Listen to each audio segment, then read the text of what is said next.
Hey guys, thank you so much for tuning in today. We are going to be dropping a solo episode. We're going to be talking about real estate investing, my favorite topic to talk about.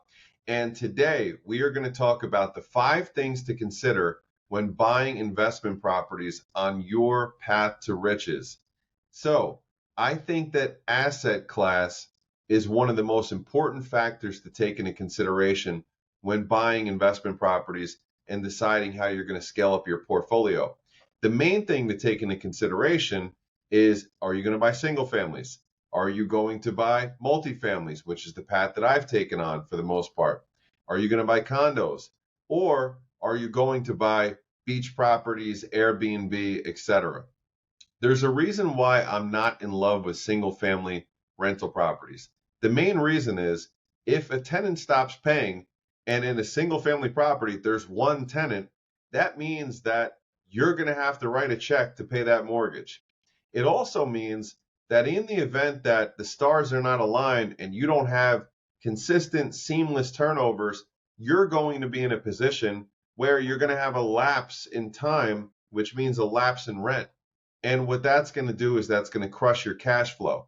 So if you were banking on making $10,000 a year on a single family home rental and you miss 1 month or 2 months because of turnover, your cash flow is pretty much crushed, especially if you have to paint the home, if you have to do some upgrades that you weren't expecting on making. So that's really the main reason why I don't love the single family home strategy. Condos, let's talk about condos. So many people that I find that decide to invest in condos are more on the conservative route, more on the professional route, and they're looking to play it a little bit safer, which I have no problem with whatsoever. The only thing is, by playing it safe and by going that route, you're going to be able to get a lot less cash flow than you would with a multifamily, with an Airbnb beach property, as long as you buy right. However, I don't want to dissuade anyone from taking that first step or buying 5 condos because that's what you choose to do. There is a lot less maintenance typically involved in condo investing because chances are the HOA takes care of all the exterior maintenance, the roof, the siding, the sidewalk, they clear the snow, they cut the grass. So I think that depending on what game you're playing, mainly if you're buying condos to take advantage of aggressive tax strategies or tax write-offs, I think it's a great route to go. Just don't expect to get to passive financial freedom by just owning a few condos. But if you choose to just start to pay down some condos, eventually that takes care of the kids' college, or eventually that just bumps up your retirement. God bless you. I think it's a great strategy. The reason why I love multifamily is because as long as you buy multifamily right, even if you have a tenant that stops paying, chances are your mortgage is more than covered. I'll give you a real life story on this. So during COVID, one of my properties, a 3 family property, one of the tenants got way behind, like $20,000 plus in the hole. And I had no recourse because you could not even get in court to get rid of the tenants and start the eviction process. But because it was a 3 family and because I bought it right, the other 2 units more than took care of the entire mortgage, which was awesome. So it was not awesome that he owed over $20,000, but it was awesome that I was not having to write a check during COVID when we were going through some pretty uncertain times. And then what was really awesome is that a magic check showed up in the mail for $20,000 to take care of his whole entire balance from the great Garden State of New Jersey as rental assistance and COVID assistance. So that all worked out well. Another thing that I love is it's more scalable. You can scale a lot quicker. You can easily get to 10, 15, 20, 50 units as long as you have a strategy, you have a great game plan. If you're going to go the route of condos, though, or single families, it's going to take a lot more to get to where you want to go because every time you have to put 20% down. And even when you have the 20%, you're only chipping away 1 unit at a time instead of knocking down a 2 family, a 3 family, an 8 family, a 50 unit. So that's why I love multifamily. However, there's also something known as lifestyle investing, which I'm also into. And I believe that if you just want to dip your toes in the water a little bit, you should go ahead and you should buy an Airbnb, or you should buy something by the beach or somewhere where you and your family like to vacation to. The beautiful thing about that is that a lot of your trip starts to turn into a write-off because you're going to check on the property. You're going to do some deferred maintenance. You're going to take a look at the condition of the property. Maybe you're shopping for more property. And also it's more of a long-term play, I think, to get to where you want to go. Especially, let's say if you're 10, 15, 20 years away from retirement and you know that that's where you want to go, a great place or a great way to get to know the area is to buy a property there that you're going to Airbnb when you're not there.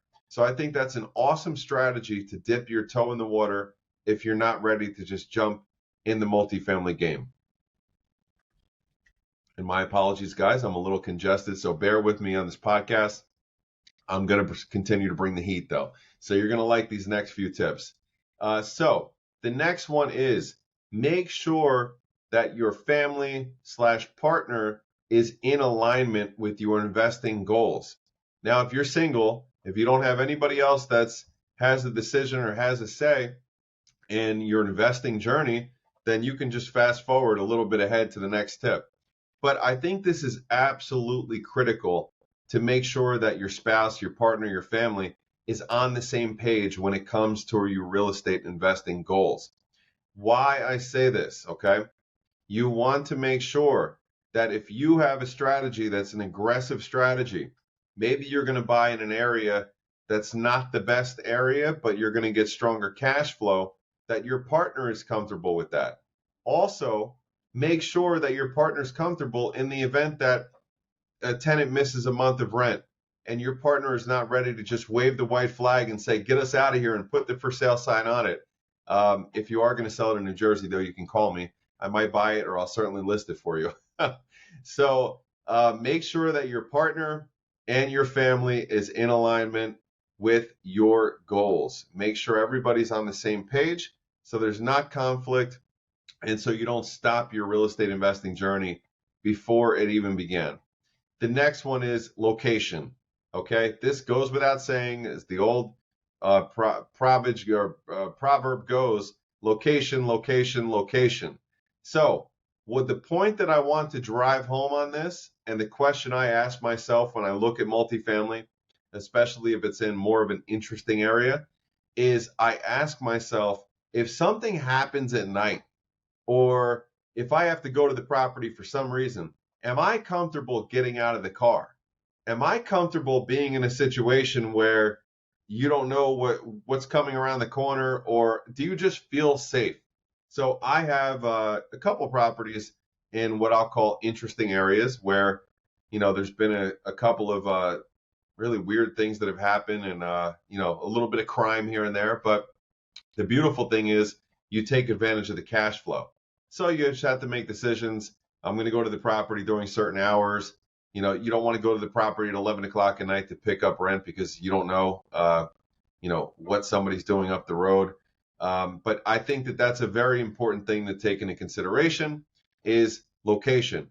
Now, remember, if you want to be in a grade A-class location, chances are you're not going to make the same amount of rent, or the scale is going to be imbalanced because you're going to have to pay so much for the property that it might not cash flow what you're looking to cash flow, okay? The next question is, are you going to be hands-on, or are you going to sub everything out and hire a property manager? This is also absolutely critical to identify, because if you don't factor this in to your initial projections and then you decide that landlording was not for you, your cash flow is going to get crushed.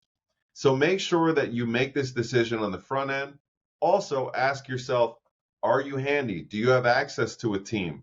Have you put a team together of plumbers, electricians, roofers, etc.?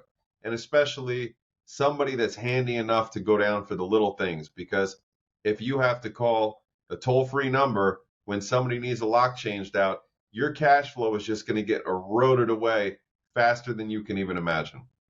The last thing that we're going to talk about is what are you going to do with the cash flow?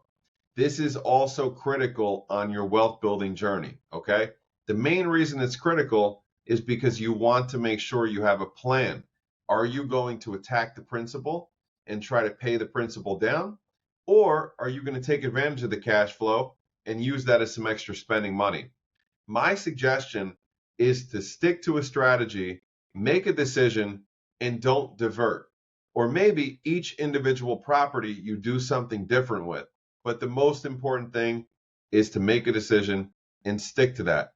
If you have, multi-property portfolio like I have, maybe it's eventually a waterfall technique, which basically means that you're going to start to attack the lowest principal first and start to pay down properties.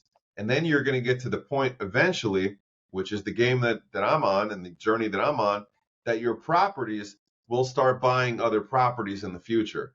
That's when this game of real estate investing gets extremely exciting, and that's where really big wealth is built. So guys, that's it for today.